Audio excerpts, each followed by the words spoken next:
Well, here's the kick that made history, more the return that made history. 6 punt and kickoff return touchdowns for Wetjen. That breaks Tim Dwight's record.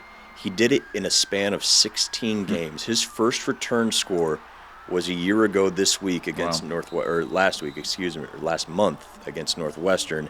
Less than 13 calendar months. For perspective, Tim Dwight it had his 5 within an 18-game span.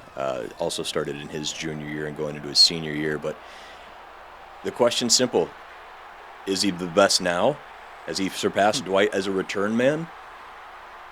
I certainly would say so. I think that's the caveat that we put on it a few weeks ago when we were having the same discussion about him being the greatest return man was if he can get one more and he can break Dwight's record, you have to give it to him, and I think we do have to. I think I've seen a few stats popping up about this today that I think is now 8th in Big Ten history on punt return yards in a career, and he's played less than half as many games as any other guy on the list. That's crazy. He right now in his career is averaging 17.9 yards a return.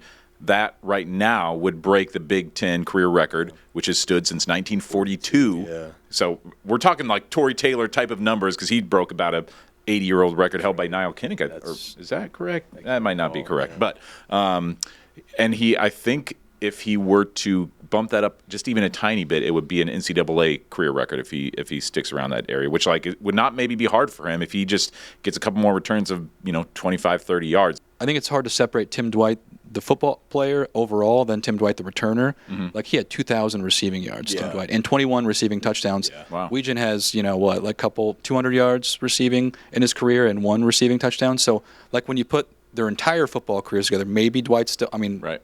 As an offensive player, no doubt Dwight's better still. Yeah. He's still the better returner player. Yeah. I think you have to go Wetjen.